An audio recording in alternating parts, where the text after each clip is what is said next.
आपके पुत्र हैं, वो जो जन्म होते ही चले गए थे,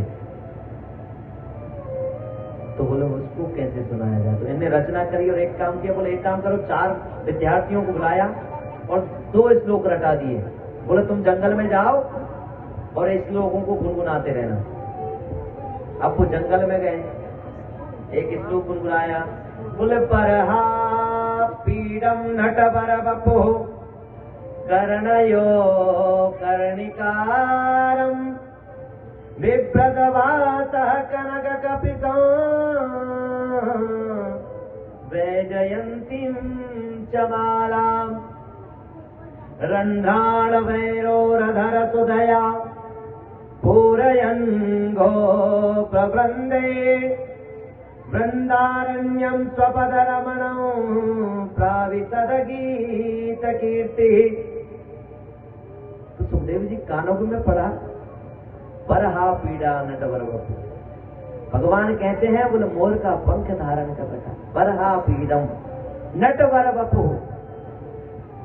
कर्णयो, कर्णिका के फूल, कनेर के फूल कानों में पहन रखे, कर्णयो कर्णिकारम विभ्रत वासः कनक कस्तम वैजयंती, वैजयंती माला जो धारण कर रखी है, और अपने अधरों से मुरली बजाते हैं मधुर। तो जब इतना सुंदर स्वरूप जब सुखदेव जी ने सुना तो मन मोहित हो गया। फिर मन में सोचने लगे, बोले नहीं महाराज, जो आदमी सुंदर हो उसके व्यवहार का भरोसा नहीं कि अच्छा ही निकलेगा, कहीं उसको घमंड हुआ, अभिमान हुआ तो बोले किसी की सुंदरता के पीछे नहीं भागना। तो फिर दूसरा शिष्य आया, वो गाने लगा एक श्लोक, बोले अहो वकीयं स्तनकालकूटं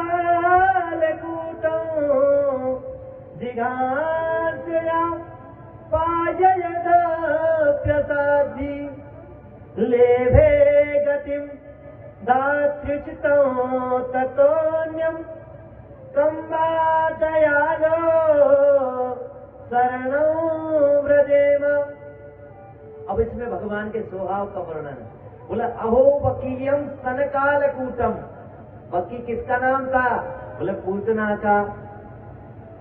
जहर पिलाने आई थी भगवान को, स्तनकालकूटम जिघांस्या। लेकिन भगवान ने क्या किया? बोले धात्योचित गतिम लेभेत, अपनी माता के समान उसको गति प्रदान की। तो सुखदेव जी उठ गए, बोले महाराज जब इतना अच्छा व्यक्ति, सुंदर और सुंदरता के साथ स्वभाव भी इतना अच्छा, तो अवश्य हमको मिलना है ऐसे। तो उन्होंने कहा, उनसे पूछा क्यों भैया ये कहाँ से लाए ये श्लोक? बोले हमारे गुरुजी ने बड़ा अच्छा सुंदर 18,000 श्लोकों का ग्रंथ बनाया। तुरंत चले गए, मतलब जो जन्म लेते ही छोड़कर चले गए थे, लेकिन भगवान के गुणानुवाद सुने और सुनकर वापस आ गए। ये है भगवान नाम का चमत्कार, ये है भगवान की कृपा।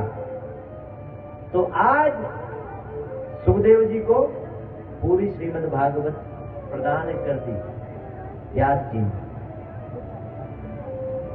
अब आगे कथा आती है कि परीक्षित चरित्र आता है। तो महाभारत का युद्ध हुआ, बड़ा भयंकर। सारे जो कौरव वंश के थे सब मारे गए। दुर्योधन बचा था, वो भी मरण संज्ञा पर था कि आज मरे कल मरे। जब उसकी ये दशा देखी अश्वत्थामा ने, कहने लगा मित्र, दुश्मन हमारे 5 भाई थे, वो 5 के 5 जीवित थे, लेकिन हम तुम्हारे 100 भाई थे और तुम 100 के 100 मृत्यु से ही। बड़ी मुझे ऐसी दशा देखकर बहुत दुख होता है मित्र। तो कहने लगा, बोले मैं मित्र, मैं बदला अवश्य लूंगा। मैं भी पुत्र नहीं, गुरु पुत्र द्रोण जी का, अगर पांडवों को नहीं मारा।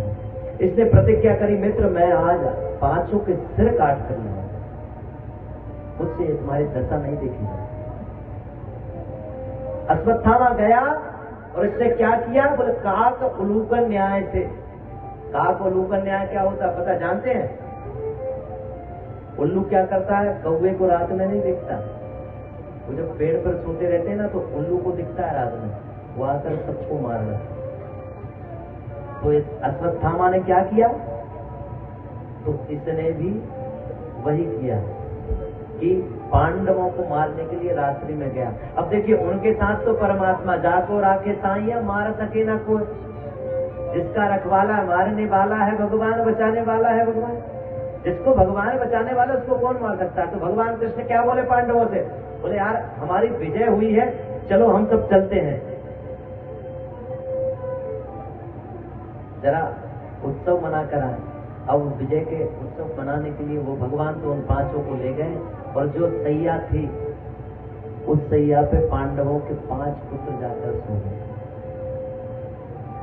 ये अश्वत्थामा आया, इसने देखा भी नहीं और 5 के सिर काट कर ले गया। अरे दुर्योधन के सामने ले जाकर दुर्योधन को दिया, मित्र मैं ये पांडवों के सिर ले आया। जब दुर्योधन ने कपड़ा हटाकर देखा, देखकर बड़ा दुखी हुआ, रोने लगा।